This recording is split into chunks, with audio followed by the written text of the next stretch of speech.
Pemilu itu sering diwarnai oleh kecurangan-kecurangan. Di zaman Orde Baru dulu, yang curang itu pemerintah terhadap kontestan.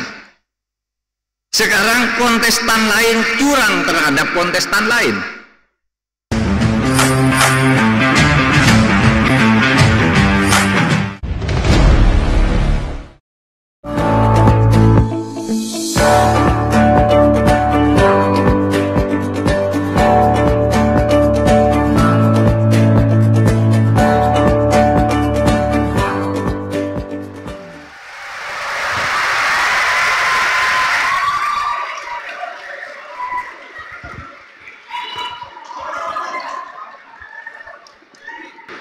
Prof, kita akan berbicara tentang pemilihan umum. Pemilihan umum yang kita harapkan yang akan menjadi pemilihan umum yang demokratis, kemudian bermartabat. Ketika bicara bermartabat, teringat ada pepatah orang Minang nih, Prof.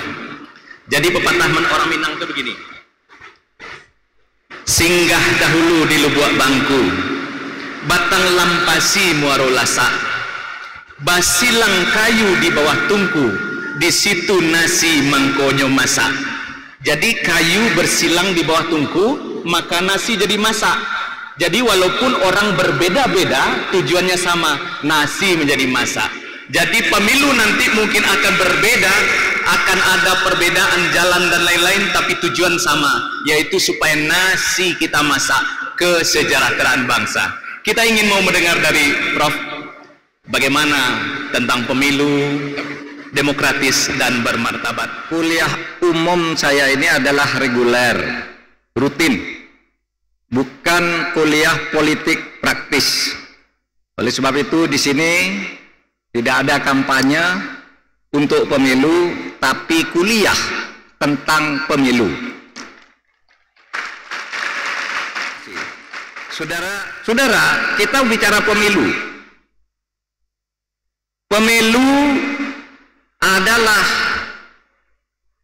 bentuk atau ekspresi atau mekanisme yang paling nyata dan bisa dilihat dan dilakukan oleh rakyat di dalam negara demokrasi. Oleh sebab itu, maka kita menggariskan karena pemilu itu adalah penggunaan hak rakyat yang paling mendasar. Maka pemilu itu harus dilakukan secara bermartabat, yaitu demokratis. Demokratis itu artinya setiap rakyat diberi kesempatan untuk menyampaikan atau mengajukan atau menentukan pilihannya. Pemerintah dan penyelenggara harus jujur dan adil. Begitu juga para peserta pemilihan umum. Artinya kita semua harus bersikap sportif. Dengan demikian, pemilu yang bermartabat itu adalah pemilu yang harus sesuai dengan nilai-nilai yang kita anut sebagai bangsa, dengan etika dan dengan aturan hukum. Oleh sebab itu, maka pemilu itu harus dilaksanakan sesuai dengan aturan-aturan. Alua samo diturut, jalan samo ditampuah. Aturan hukum harus dilaksanakan secara adil tanpa pandang bulu. Oleh sebab itu di dalam pemilu nanti para penyelenggara harus adil. Siapa tuh penyelenggara pemilu? Penyelenggara pemilu itu KPU, Bawaslu, kemudian DKPP. Aparat pemerintah harus netral. Siapa itu? Kalau di dalam undang-undang itu disebut ada 3 unsur: TNI, Polri, birokrasi. Birokrasi itu ASN atau PNS, aparatur sipil negara. TNI, Polri, aparatur sipil negara. Itu juga harus netral. tidak boleh memihak ke salah satunya, karena tindakan seperti itu melanggar ketentuan di dalam Undang-Undang Nomor 17 Tahun 2007 tentang Pemilihan Umum. Saudara, masalahnya pemilu itu sering diwarnai oleh kecurangan-kecurangan, sering dimanipulasi, sehingga hasil pemilu itu menjadi ternoda. Sering orang menuding kalau ada kecurangan itu pasti yang curang itu aparat pemerintah. Enggak. Berdasar pengalaman saya sebagai KMK, yang curang itu biasanya antar kontestan. Parpol curang terhadap parpol lain, membayar KPU. Betul Pak? Betul. Itu banyak yang sudah dipenjara, banyak yang sudah dijatuhi sanksi, baik itu pelaku dari kalangan kontestan maupun penyelenggaranya. Ada KPU yang dipecat, ada KPU yang masuk penjara, ada Bawaslu yang kemarin nih di satu tempat di Sumatera ini baru di OTT. Bawaslu belum apa-apa sudah melakukan tawar-menawar. Itu kecurangan bisa terjadi dari penyelenggara, parpol dan kontestan, tapi bisa juga dari ASN, bisa dari TNI, bisa dari Polri. Itu berdasar pengalaman banyak. Oleh sebab itu saya ingin mengingatkan satu perintah Presiden Republik Indonesia. Belum lama ini sudah mengatakan pemilu supaya disahkan secara judul adil, demokratis, tenang, damai. Saya ingatkan juga bunyi Undang-Undang Nomor 7 Tahun 2017 bahwa semua aparat pemerintah, TNI, Polri harus netral, tidak boleh memihak. Itu yang diatur di dalam undang-undang.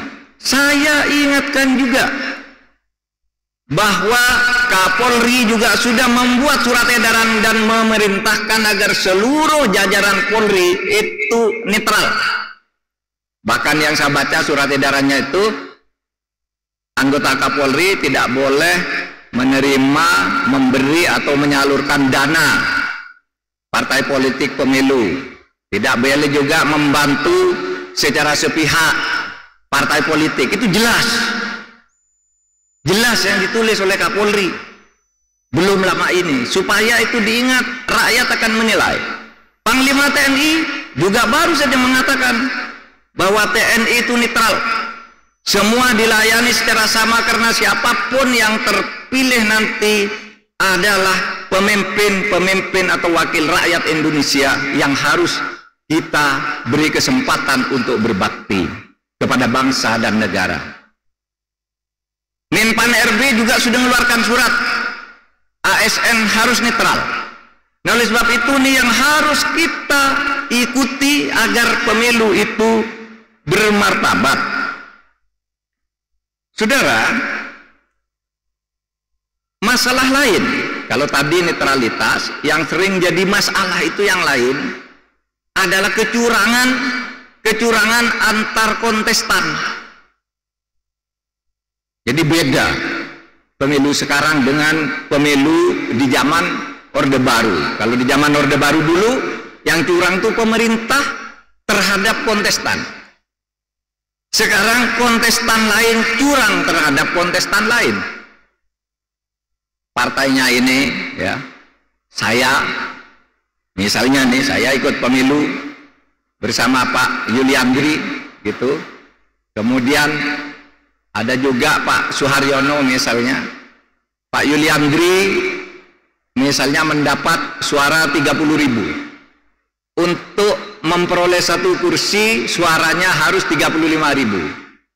Saya mendapat 2.000. Saya dapat 2.000, Pak Suharyono mendapat 4.000. Pak Yuliarandi tidak bisa masuk, Pak Haryono tidak bisa masuk, saya tidak bisa masuk. Lalu Pak Yuliarandi itu membayar Pak Haryono dan membayar saya, jadi 36.000 masuk dia. Itu contoh kecurangan yang sering muncul di pengadilan pemilu. Belinya ke siapa tuh? Memindahkan suara-suara yang tidak masuk lalu dijual ke yang paling besar agar masuk tuh.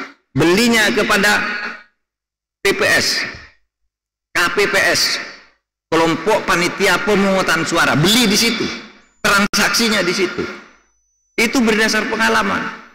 Oleh sebab itu yang berperkara terkadang antara satu orang dari satu partai terhadap temannya sendiri yang satu partai, karena suaranya dicuri lalu dijual. Ini yang harus diawasi. Kemudian juga tidak jarang di TPS itu panitia pemungutan suara, PPS, itu juga jual beli juga. Sehingga saudara, ya, diharapkan saudara ini menjadi pemantau semua.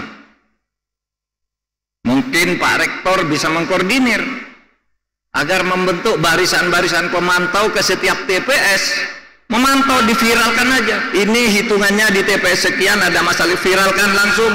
Nanti akan disediakan di pusat perhitungan yang netar. Laporan nih, laporan yang datang dari masyarakat ini.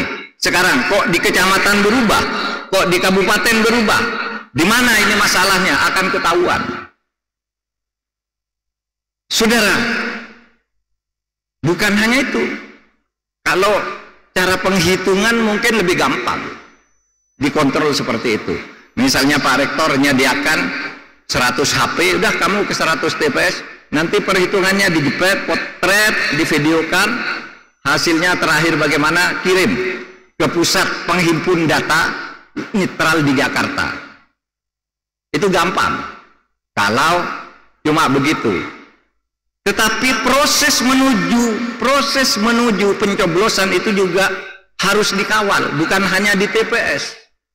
Karena terkadang kecurangan terjadi di sini, di proses-proses menuju tanggal pencoblosan. Saudara, ini semua saya katakan agar pemilu kita itu bermartabat. Nah, saudara sekalian, hal lain yang terakhir ini adalah banyaknya hoax. Hoax itu berita bohong. Berita bohong itu fitnah. Caranya bagaimana? Caranya ya dibuat berita palsu atau memotong kalimat orang. Gitu. Misalnya, kalau saya mengatakan begini, saya minta izin Pak Rektor karena saya takut di Unhas ini terjadi kecurangan pemilu. Lalu dibuang kata, karena saya takutnya itu dibuang. Sehingga saya bilang ke Pak Rektor, mohon izin Pak Rektor, di Unhas ini terjadi kecurangan pemilu. Clickbait. Dua kata dipotong lalu menjadi kalimat-kalimat yang hoax. Saya pernah mengatakan begini, DPR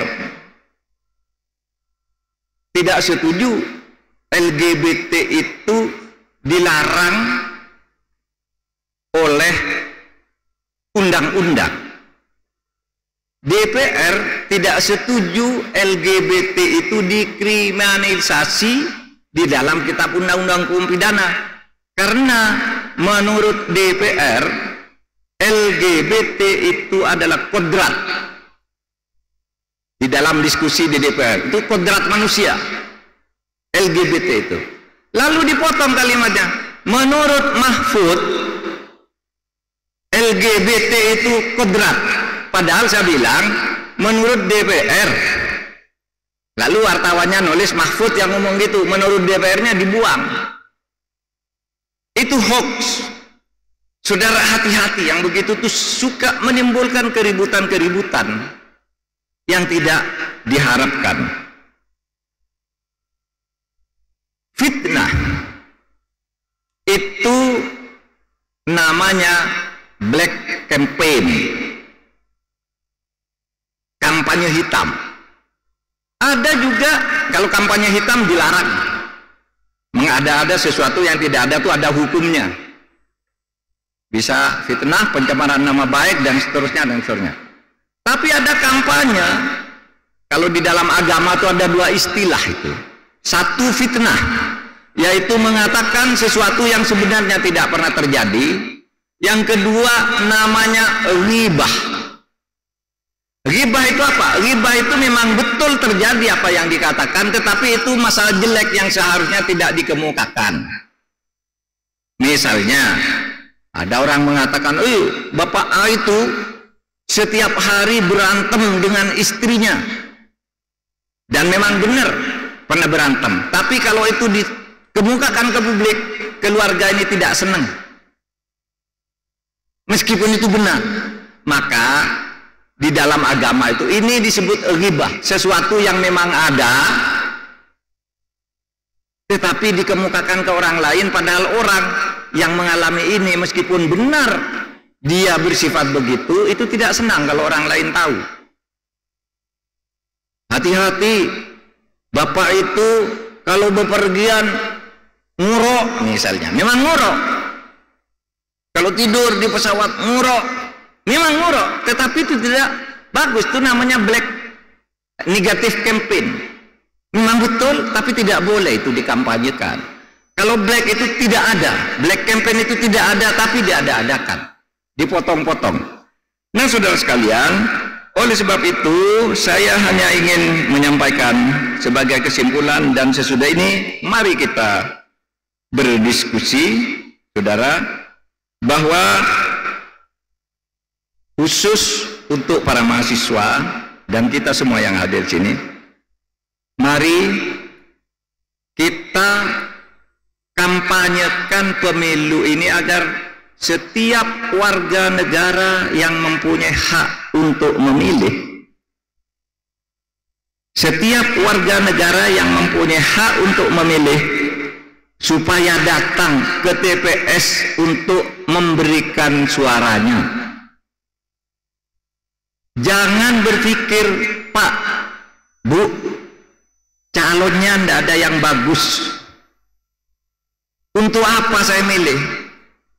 Saudara, pemilu itu bukan untuk memilih orang yang sempurna. Pemilu itu adalah memilih orang-orang yang dianggap lebih baik dibandingkan yang lain, atau orang-orang yang jeleknya lebih sedikit dibandingkan yang lain. Nah, kalau orang-orang idealis tidak mau milih karena ingin calonnya itu sempurna, maka nanti yang menang di dalam pemilihan itu adalah orang yang tidak baik, karena orang yang baik tidak mau memilih. Oleh sebab itu serukan saudara datang ke TPS, siapapun yang mau saudara pilih ya pilih, siapapun mau saudara pilih, pilihan ada di depan saudara. Kampanye memberitahu kepada warga masyarakat yang bagus ini boleh, asal bukan dengan tekanan dan bukan dengan penipuan. Silakan, boleh, saudara sekalian. Kemudian saya berharap nanti ada inisiatif dari masyarakat untuk bergabung ke dalam satu gerakan lapor pemilu dan langsung diviralkan. Itu penting, asal benar, asal tidak mengada-ada. Oleh sebab itu nanti bisa kita usahakan dibuat sentral pengamanan pemilu yang real time. Itu di Andalas ada begini, langsung masuk, bisa diverifikasi siapa yang ngirim, jam berapa, terjadi di mana. Nah, sekarang kita sedang menyiapkan hal-hal yang seperti ini agar pemilu berjalan baik, dan saya berharap putra-putri dari Universitas Andalas dan perguruan tinggi di sekitar Universitas Andalas ini ikut berpartisipasi untuk menjaga agar pemilu ini benar-benar bermartabat jujur, dan adil.